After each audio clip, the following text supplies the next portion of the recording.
খুঁজছি তোমার আর আমি আল্লাহর সাথে প্রেমের সম্পর্ক পেব, আমি আল্লাহর হয়ে সামনে হালাল খাবারের অভাব নাই, কিন্তু বান্দা মুখে দেয় না। এটা হলো বান্দার মাঝে আল্লাহ পাকের মাঝে প্রেমের আলাপ। যারা এই প্রেমে পড়ছে তারা রোজার মজা বুঝে, যারা এই প্রেমের স্বাদ পাইছে তারা রোজার মজা বুঝে। আর যাদের ভিতরে প্রেমের স্বাদ নাই, যাদের ভিতরে আল্লাহ পাকের ইশকের স্বাদ নাই, যাদের ভিতরে মুমিনের স্বাদ নাই, তারা দিনে দুপুরে রাস্তায় সিগারেট খায়। এরকম লোক আছে না?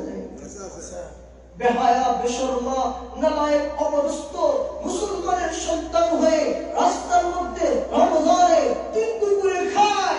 আল্লাহ পাকের ভয়, ইত্তাকুল্লাহ, তাকওয়া তার ভিতরে নাই, আল্লাহ প্রদত্ত ভয় তার ভিতরে নাই।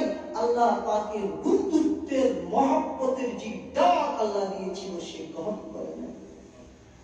সে কি জবাব দিবে? এটা সে যেন প্রস্তুতি গ্রহণ করে, সেজন্য এই জব দেওয়ার প্রস্তুতি গ্রহণ করে।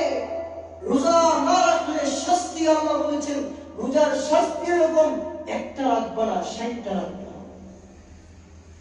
একটা রোজা ভাঙবা তো বান্দা শুনে রাখো, বান্দি শুনে রাখো, একটা রোজা ইচ্ছা করে ভাঙবা তো একটা রোজার বদলে 60টা রোজা রাখবা, তারপরেও রমজানের একটা রোজার সম পরিমাণ হবে না।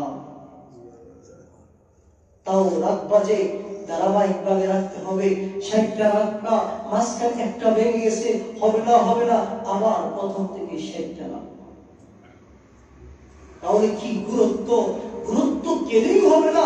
আল্লাহ তো বলেছেন যে রোজাদারের গান, মুখের গান আমার কাছে মিশকে আম্বরের চেয়ে বেশি। এই জন্যই তো রোজার গুরুত্ব।